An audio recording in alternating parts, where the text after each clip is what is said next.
We had a number of meetings with different federal officials yesterday, and I think that is the best positive sign that the federal government is actually stepping up to the plate. You will see that this has been diagnosed, pardon the pun, as a healthcare crisis from moment one. This has always been about one thing: reducing the rate of spread so the healthcare system can manage it. Now, we haven't done every Democrat under the sun. And unfortunately, every time they do, they tend to be a snake in the grass, a weasel, a liar, a manipulator, the worst kind of human being that you wouldn't want to hang out with willingly. And then we have Governor Cuomo. Now, prior to this, he wasn't on anybody's happy list. And his brother happened to be Frito. But this is a new side of Governor Cuomo, one that's refreshing to see, and it's like, wow, I could actually hang out with this guy for a few moments. It's pleasant to not only watch, see, and listen, but to be around. Fake people suck. And it's been a question of math and projections, and it is still exactly that. Can we get the spread down to a rate that the healthcare system can manage?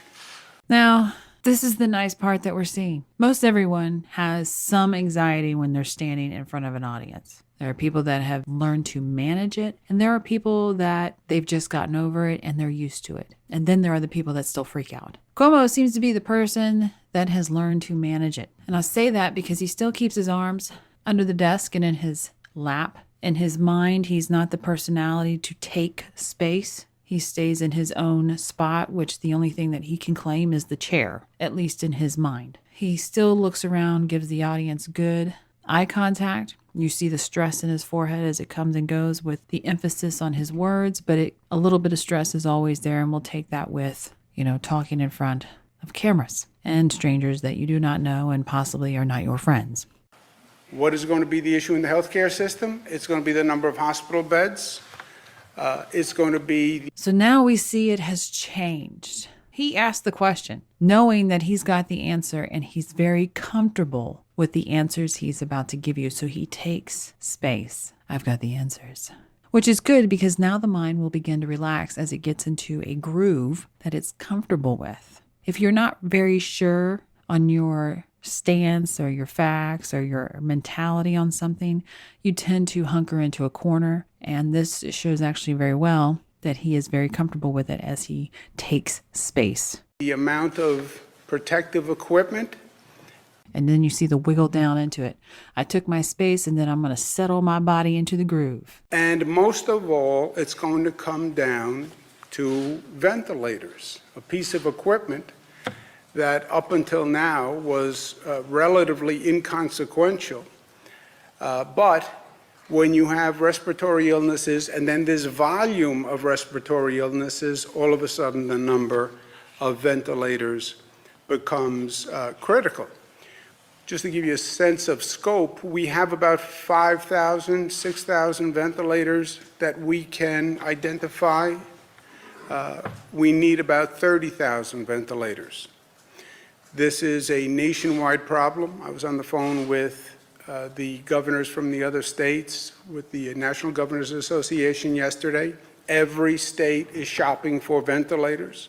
We're shopping for ventilators. We literally have people in China shopping for ventilators. Now you're seeing what we don't normally see from those from the Democrat side, because they're usually trying to manipulate, whether it's for good reasons or bad reasons. It's never very good because in today's world, it diminishes what you say to where people will just turn you off. So when you come at it from a factual point of view that people can relate to and understand, it calms the mind down. Oh my God, we need that many more? Oh, you're shopping for them. You're not hoarding it. You're not hiding it. My mind isn't running into conspiracy theories. You're telling me truth and facts. I can relax in knowing that you are actually shopping for more, and that no matter where I go or what I do, everyone is in this crisis of not enough ventilators. And by that sense, the human brain, because it loves to survive, will begin to actually relax as it contemplates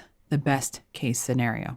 Because believe it or not, conspiracy theories allow the brain to look for an out, to give order to chaos. So you have to take that away so the conspiracy doesn't blossom into something that is so unreal, and give facts. Which is one of the largest manufacturers. So this is a major problem. It's an issue that the federal government. Now he's touching stuff now. And then he goes and touches, he's rearranging. It's kind of something where that feedback, we don't know the feedback that the audience is giving him. Because remember, we're animals that read off and feed off each other. So if the audience isn't going, oh, okay, now we understand, then the person who's doing the talking tends to think, okay, I didn't explain it enough, or I didn't explain it stupidly enough. Let me continue on this same path and repeat myself in a much simpler way. And it makes that mindset kind of nervous and touchy and stressed, because when you think you've explained it well enough and then you're not getting feedback that you've explained it well enough, it raises anxiety. Can actually play a very constructive role. There's something called the Federal Defense Procurement Act, where the federal government can basically order companies to produce certain materials, and we're going to need protective equipment in hospitals. And this I find kind of interesting. So he goes into what most people really don't like to hear, is that the government is telling people what to do. Psychologically, most people, if they know it's a life or death situation, will actually understand and allow those kind of things to happen for the good of the many. But you see, as he is spat this out, he actually goes, oh, I got it out. Now I'm going to sit back. I'm going to relax. Because remember, the feedback didn't come up with, oh my God, really? No, the press is giving him the blank stare, which is why he's over-explaining. We're going to need ventilators. And that is something that a state can't do, but the federal government can do. Also, as this has gone on, we said we are fighting a war on two fronts. We're fighting the virus, and we're fighting fear. And they are two totally different situations that you have to deal with. In many ways, the fear is more dangerous than the virus. I started working on disasters, emergency situations when I was in my 30s. My first experience was Hurricane Andrew in Homestead, Florida. And I felt it. I saw on the ground what happens when people panic.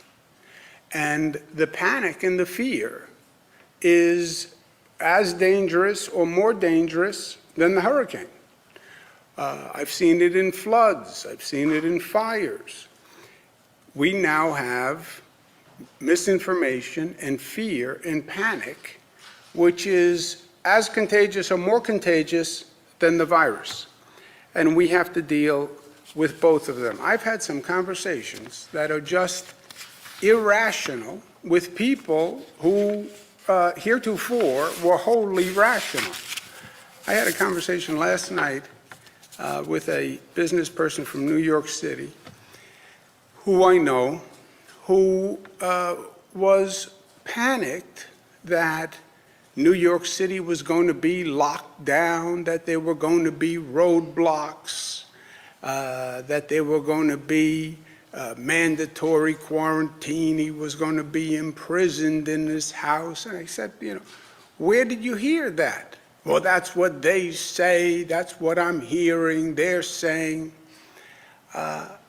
And I was saying, look, I would know, right? Because I would have to authorize those actions legally. He's really slow at getting this out, and I apologize for how long this is going. I'm going to let him talk for a little bit longer, but everything that he's saying on fear is what I've been harping on for years. We call it the emotional aspect. The brain shuts down. Fear is a big driver of it. It's not going to happen.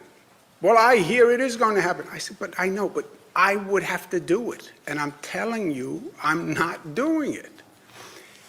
It must have taken me 25 minutes just to slow him down to hear the information. When you get that emotional, that fearful, you literally don't process information the same way. The brain goes dumb. So we have to be very aware of that. Clear communication from everyone.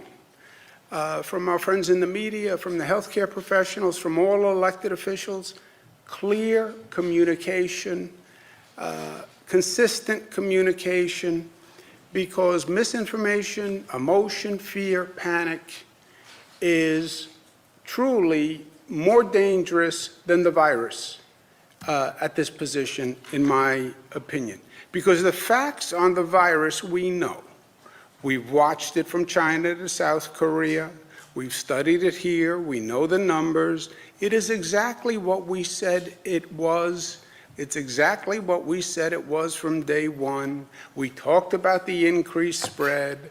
We talked about the vulnerable population. This is so much nicer. So he's going over. We've talked about this. His body is so loose. It's moving. It's singing. He's being very nonchalant and open, actually looking like a very sane guy that if you disagreed with his policies, you could have a conversation and not a screaming match. My last point is to the younger people in our great state and in our great society. And that's why I invited our special guest here today, Michaela. My grandfather, Andrea, my grandfather on my father's side, his name was Andrea. I'm named for my grandfather, Andrew, Italian-American immigrant. When I was young-ish, when I was like 16, 17, 18, and I would do something that he didn't like, he would just look at me and he would say, "We grow too soon old and too late smart." True words. And I would say, "What does that mean, Grandpa? Is that a criticism?" We grow too soon old, too late smart. These pictures of young people on beaches, these videos of young people saying, "This is my spring break, I'm out to party, this is my time to party." This is so unintelligent and reckless, I can't even begin to express it. Now, it may seem like he's actually going into hiding, but he's not. He's not leaning forward and sticking his arms under the desk. What he's done is he actually has leaned back like an old man in a lounge chair, getting comfortable and relaxing his arms in front of him, leaning. Great wisdom I'm about to give you. Pay attention. I don't even need to claim the space. It's mine. Now, I had a conversation with my daughter about this. I'm governor of the state. I can order a quarantine of 10,000 people, but I can't tell my daughter to do anything, all right? And I have to be careful because there's almost an inverse response to a direct action. But I have to be careful because so he talks like this even at home because she completely understands where this is. If I say it, she's going to do the exact opposite in layman's terms. Very large vocabulary apparently in that household. And as you saw from her reaction, look at her out of the audience like, yeah, that's what happens. Dad says it, I ain't doing it. Something else is happening. I did say to all three of them, from soon as they could crawl, I used one line. What is the one line I used to say? Risk reward. Yeah. And just like any typical young, immature kid, her neck kind of goes, risk, reward, because she's heard it enough. Risk, reward. Risk, reward. Just pose the question. I couldn't offer an answer because whatever answer I would offer, they would do the other. Risk, reward. It makes no sense to go expose yourself to these conditions and expose other people. Expose other people.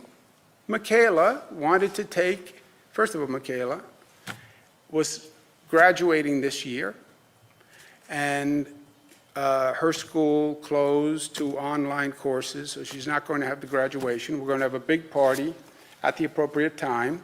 We don't know what that time is going to be, if it's going to be 2 months, 4 months, 6 months, 9 months, but at the first opportunity, we're going to have a big party, so that's going to happen. But she was deprived of the last year and the last few months of college, which I'm sure were a very intense study period, and that's what she's deprived of, that intense study period of those last few weeks. I remember those last few weeks, a lot of studying. But that's a shift in life. But she was going to take a vacation on spring break, and go with friends and take a trip, and risk reward. And See how her face goes as he's talking about that? Because she now understands the gravity and she now understands the stupidity of what that would have brought, whether you believe that you'd catch it or not. The risk outweighs the reward. shelter in place, mandatory evacuation, but you don't have to evacuate. Well, then don't call it mandatory evacuation. Mandatory fasting, but you can eat. Well, then don't call it fasting. If you look at the principles of shelter in place, first of all, shelter in place is... He's got a very dry sense of humor. Hilarious as it is, it's very dry. But it was nice to sit there and see a different Cuomo. Thank you to Bombards Body Language. If you invited at least one person in February, we kind of feel like, yes, if we can keep doing that, we're going to keep growing and we're going to achieve what we want to achieve, what we all want to achieve together, right? I think is, content freedom, man.